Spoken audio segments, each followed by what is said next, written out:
안녕하세요. 홍기빈 클럽입니다. 오늘은 금리의 미래에 대해서 한번 이야기를 해볼까 합니다.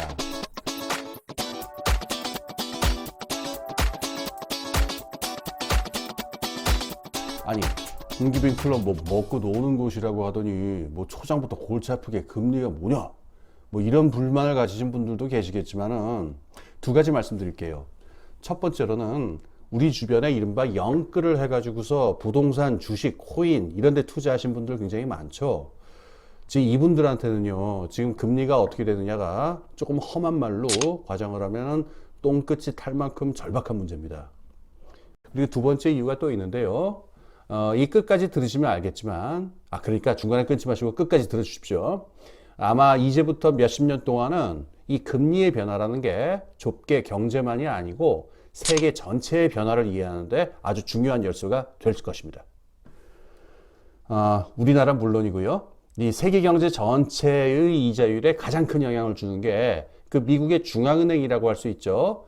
연준의 기준금리다. 이건 아마 다 아시는 일일 겁니다. 근데 지난 3년간 미국 연준의 정책금리가 거의 제로금리로 지금 낮은 상태였었잖아요. 그러다가 지난 3월에 드디어 미국 연준에서 인상 결정을 내렸습니다.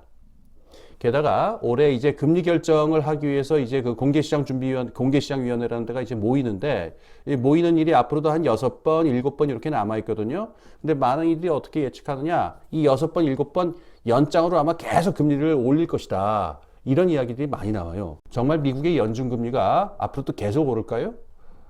이게 지금 그 이른바 영끌러 분들뿐만 아니고 전 세계 경제에서 가장 뜨거운 초미의 관심사입니다. 여러 가지 뭐 예측과 분석이 지금 쏟아져 왔습니다만은 저는 오늘 사람들이 잘 주목하지 않는 그 이야기 하나 해볼까 합니다. 연준의 금리 정책 변화를 뭐 몇 개월 단위, 몇 년 단위 이런 짧은 시간 지평에서 볼 게 아니고요. 아주 시간을 길게 해서 지난 62년 동안 어떻게 미국 정책 금리가 바뀌었는지 한번 보겠습니다. 자, 그림을 한번 보시죠. 아주 흥미로운 사실 하나가 보이는데요. 자, 중간에 1980년 보세요. 이게 그냥 삐쭉 위에 그 에베레스트 산처럼 올라가 있죠.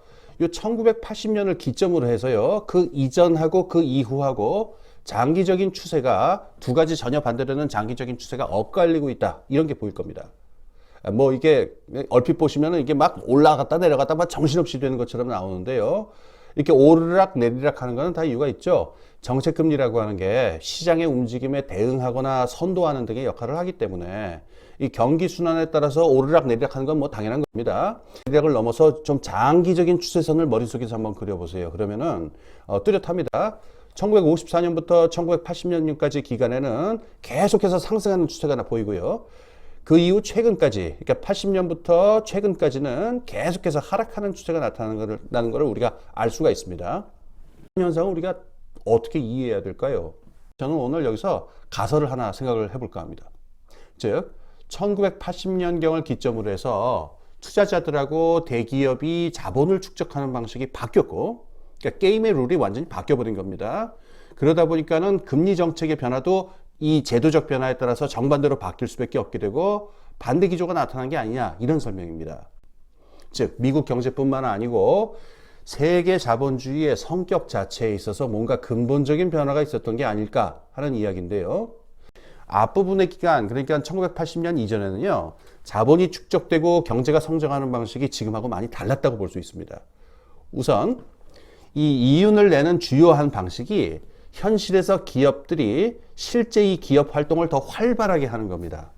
그래서 기업들이 실제로 공장도 더 많이 짓고 또 필요하다 싶으면은 자기들 영업 활동에 필요한 다른 업체들이나 다른 공장을 또 활발하게 인수합병도 하고 그 과정에서 노동자들의 고용도 늘리게 되고 뭐 이걸 통해서 매출을 늘리고 이걸 통해서 이윤을 내는 그런 방식이죠. 근데 이렇게 되면 실제 산업 활동이 활발하게 벌어지게 되니까 물가 상승이 점점 올라가게 되죠. 그리고 여기에 대응하기 위해서 정책 금리의 기조도 계속 올리면서 인플레이션에 대응을 하게 됩니다. 이런 경향이 나타나니까 실제로 60년대 중반 이후로는 인플레이션이 현상이 되었고요. 1970년대 중후반에는 아예 그 하이퍼 인플레이션, 그러니까 계속 물가가 걷잡을 수 없이 올라가는 그런 일들이 벌어졌어요. 우리나라도 예외가 아닙니다. 이 박정희 정권 말기에 우리도 사실상은 하이퍼 인플레이션 초입 상태였었는데요. 그래서 이 1980년경에 저 삐쭉 올라간 일이 바로 극적인 사태인데, 폴 볼커라고 하는 아주 강성 매파 그 금융인이 나타나가지고 이 사람이 새로 연준 의장으로 취임을 하죠. 그래서 정책 금리를 무려 20%로 확 끌어올리는 극약 처방을 쓰는 일까지 나타나게 됩니다. 그런데 1980년대 이후에는요, 이른바 지구화, 금융화 이런 일들이 벌어지게 되잖아요. 그러면서 자본주의가 작동하는 방식도 근본적인 변화가 옵니다. 우선 전 세계를 돌아다니는 화폐의 흐름이 너무너무 커지니까 주식시장이라든가 채권시장 같은 각종 자산시장의 크기가 그전하고는 비교도 할 수 없을 정도로 이 폭발적으로 성장하게 됩니다. 그러면은 기업 경영자 입장에서, 또 투자자들 입장에서, 은행들 입장에서 가장 중요하게 우선적인 목표로 삼아야 될 게 뭐냐라는 게 바뀌게 되죠.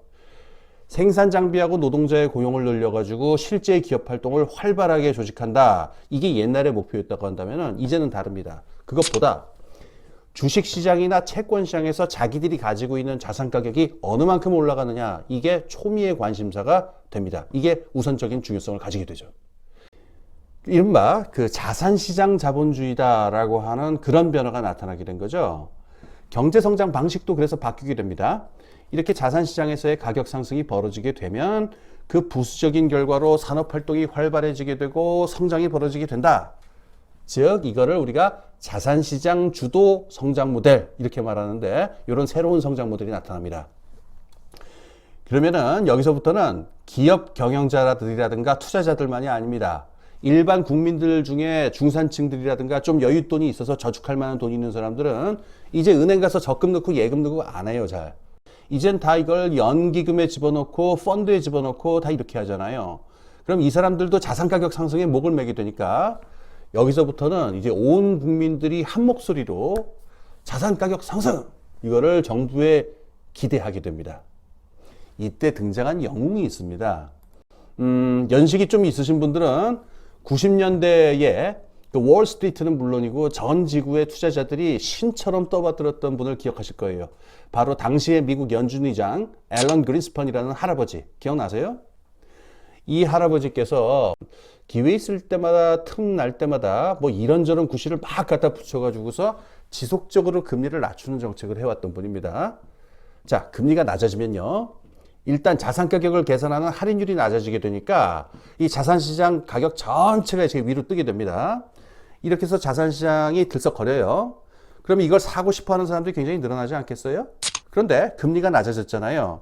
그러니까 은행에서 돈을 빌리는 값이 좀 더 싸졌으니까 사람들이 더 쉽게 돈을 빌려가지고서 이 값이 오른 자산시장에 뛰어들게 됩니다. 이렇게 되면은 자산시장이 한번 모멘텀을 받기 시작하면은 금리가 낮아지면서 계속 지속적으로 올라가는 이 지속적인 상승 기조가 나타나게 되죠. 근데 잠깐, 그럼 인플레이션은 어떻게 하냐고요? 90년대에서 최근까지 이 물가 상승률이 거의 높지가 않았었습니다. 그리고 오히려 되려 디플레이션 걱정이 간간히 튀어나올 정도로 물가 상승률이 계속 상당히 안정적이었었습니다. 왜 그랬느냐? 자산시장 전체는 지난 몇십 년 동안 계속 오르면서 부글부글 끓었습니다. 그런데 이 원래 각본대로 하게 되면은 현실의 산업활동도 여기에 따라 가지고서 활발하게 벌어져야 되잖아요. 이게 안 벌어진 겁니다. 산업활동의 증가가 기대만큼 활발하지 않았고요. 그래서 오히려 만성적 실업이라고 하는 게 거의 모든 나라가 가장 골치를 앓는 문제로 나타났던 게 지난 한 10년, 20년 동안의 상황이었었습니다. 거기다 또 하나 중요한 요인이 있는데, 지구화가 벌어지면서 중국이라고 하는 나라가 세계 시장에 이제 가장 중요한 플레이어로 등장을 하는데, 이 생산력이 어마어마하지 않습니까? 이 세계의 공장이죠. 그러니까 이 중국이 이렇게 활발하게 생산 활동을 하니까 물가가 오르는 것을 내리누리는 굉장히 강력한 그 압력의 역할을 해주었었어요. 그래서 금리 정책이 지난 몇십 년 동안 지속적인 하강 기조를 유지할 수가 있었고, 아까 우리가 보신 그 그림의 뒷부분을 그렇게 설명. 그런데 이제 그러한 지난 40년간의 성장 모델의 하나의 변곡점이 온 게 아닐까 하는 생각입니다. 자산시장이 계속해서 올라간 건 틀림이 없습니다. 심지어 지난 2009년에 그 세계 경제 위기라는 큰 타격이 있었음에도 불구하고 2010년대 들어와서 미국의 오바마 대통령, 트럼프 대통령 시절, 특히 트럼프 대통령 시절에 자산 시장 가격은요, 뭐 주식이다, 부동산이다 할 것 없이 일제히 다 올라갔습니다. 크게 올라갔습니다. 문제는 아까 말씀드린 대로 이 경제 활동, 산업 활동 전체가 함께 성장하면서 일자리가 늘고 소득 분배가 개선되고 하는 일이 벌어지지 않았다는 겁니다. 그럼 어떻게 되겠어요? 우선 자산시장에서는 이제 부글부글 하니까는 그걸 잘 이용한 0.1% 정도 되는 사람들이 엄청난 돈을 법니다. 이른바 슈퍼리치들이 막 사방에서 나타나고 제트기 타고 돌아다니고 요즘은 우주선 만들어서 그 달나라도 간다 하대요. 그런데 대부분의 한 70% 정도에 되는 사람들은 이 혜택을 보지 못하고 저임금과 불안정 노동과 만성적인 실업에 시달려야 되는 일이 벌어지니까 이른바 극심한 불평등이 나타나게 되죠. 뭐 자본주의 체제라는 게 원래 불평등을 좀 전제로 한 거 아니냐 이렇게 얘기하실 수도 있겠습니다만은 불평등도 작작해둬야지 여기 한계가 있습니다. 그 사회 전체가 수용하고 납득할 수 있는 불평등의 정도에는 분명한 한계가 있습니다.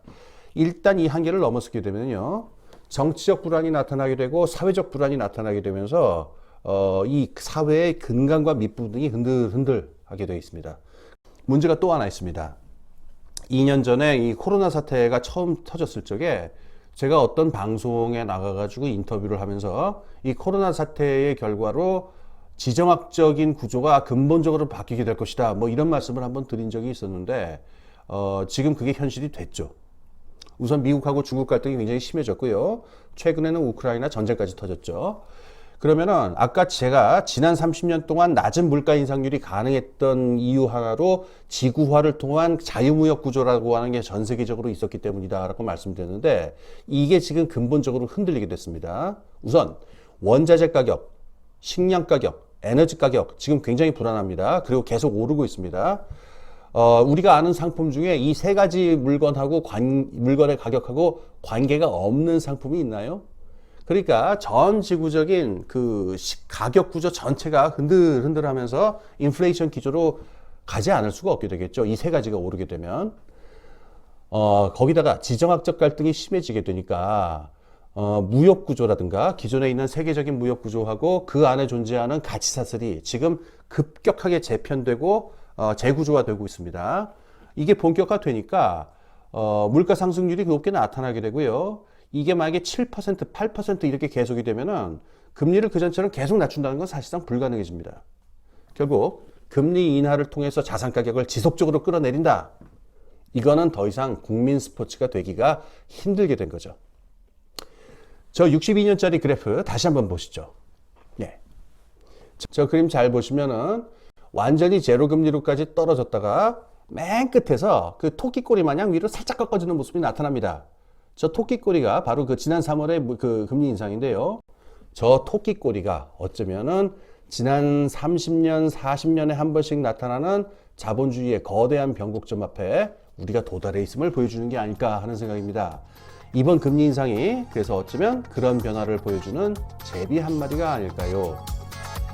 자, 지금까지 홍기빈이었습니다. 구독, 좋아요, 알림 설정까지 꼭 눌러주시고요. 더 재미난 얘기로 다시 곧 만나 뵙겠습니다.